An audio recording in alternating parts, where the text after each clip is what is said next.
Assalamualaikum warahmatullahi wabarakatuh. Kembali lagi di channel Pak Eris. Kali ini Pak Eris akan membahas materi IPS kelas 9 semester genap, masa kemerdekaan 1945 sampai 1950 part 2, yaitu perjuangan mempertahankan kemerdekaan secara fisik.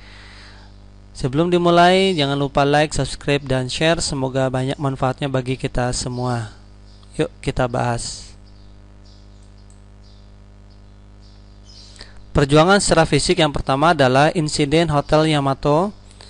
Pada 18 September 1945, Polygman memerintahkan mengibarkan bendera Belanda untuk merayakan ulang tahun Ratu Wilhelmina pada 31 Agustus. Karena tidak terima, pemuda bernama Sidik Mulyadi, Haryono, dan Kusno Wibowo mencoba menurunkan bendera Belanda di Hotel Yamato. Nah, saat terjadi penurunan bendera, ada insiden antara Polygman dengan pemuda tadi.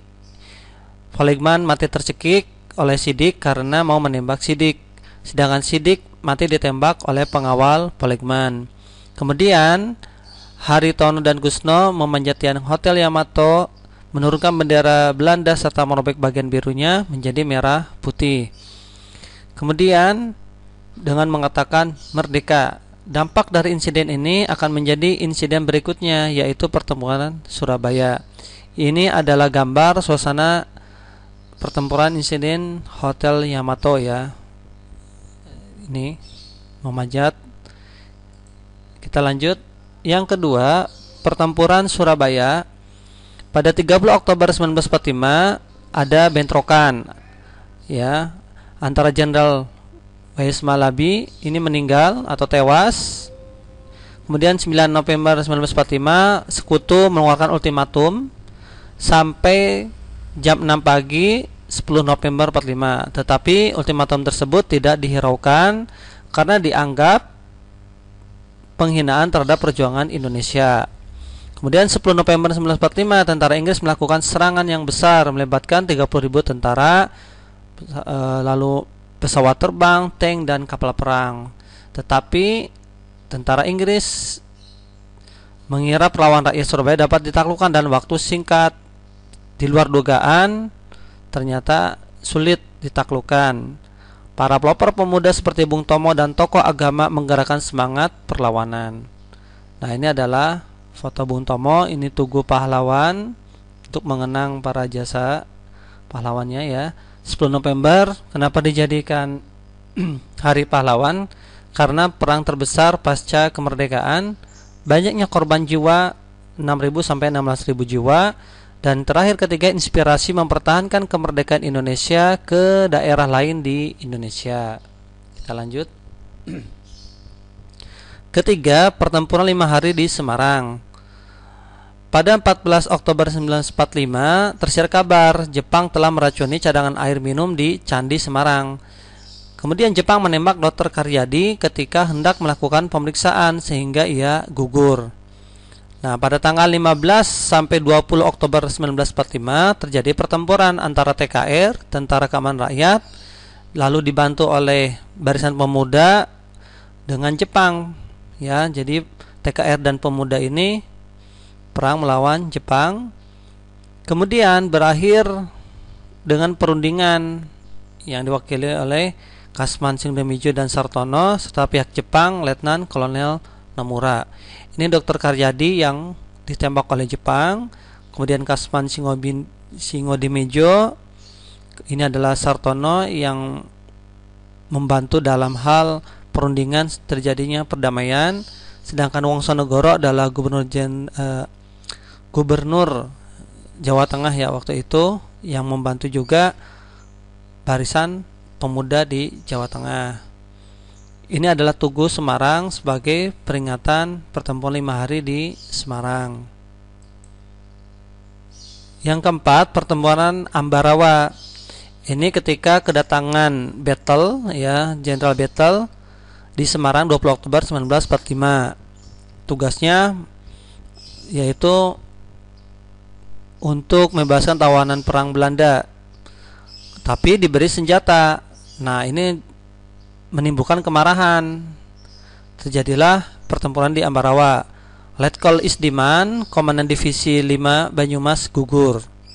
Kemudian 12 Desember 1945, Kolonel Sudirman melancarkan serangan terhadap tentara sekutu di Ambarawa menggunakan taktik gelar sumpit urang, yaitu mengepung rangkap kedua sisi sehingga tentara sekutu benar-benar terkurung. Kemudian 15 Desember 1945, pasukan Indonesia berhasil mengalahkan tentara sekutu dan menguasai kota Ambarawa. Untuk mengenang, maka didirikan monumen Palagan di Ambarawa. 15 Desember diperingati juga sebagai Hari Infanteri. Ini adalah foto Letkol Isdiman. Di sampingnya adalah Kolonel Sudirman. Kemudian di bawah Tugu Palagan Ambarawa. Yang kelima, peristiwa Bandung Lautan Api. 12 Oktober 1945, Brigadir McDonald tiba di Bandung, menuntut rakyat Bandung untuk menyerahkan senjata yang dirampas dari Jepang. Tapi tidak diindahkan, terjadilah bentrokan. Nah, 23 Maret 1946 terjadi perang besar di Dayakolot, ini daerah Bandung Selatan, dan juga terdapat gudang amunisi terbesar, yaitu milik sekutu. Ada 2 orang, ada Muhammad Toha dan Ramdan, meledakkan gudang senjata. Muhammad Toha gugur dalam peristiwa peledakan gudang senjata ini. Kemudian karena tidak kondusif di Bandung, pemerintah Republik Indonesia menginstruksikan supaya Bandung dikosongkan. Ya, sebelum dikosongkan, kota Bandung sengaja dibakar oleh TKR dan rakyat. Supaya apa? Sekutu tidak dapat menggunakan kota Bandung sebagai pos-pos militer. Ini adalah gambar Muhammad Toha. Kemudian dibangun juga Tugu Bandung Lautan Api. Ya, kita lanjut. Yang keenam, pertempuran Medan Area. Pada 9 Oktober 1945, Brigjen Teddy Kelly tiba di Medan. Tujuannya mengambil alih pemerintahan. Ini memicu perlawanan rakyat di Medan. Pertemuan pertama dimulai 13 Oktober 1945 antara pemuda dengan sekutu. Kemudian 18 Oktober 1945 sekutu mengeluarkan ultimatum.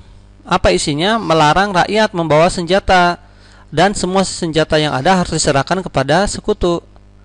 Nah, kemudian 1 Desember 1945 sekutu memasang papan bertuliskan Fixed Boundaries Medan Area, atau itu adalah kekuasaan mereka itu siapa? Sekutu.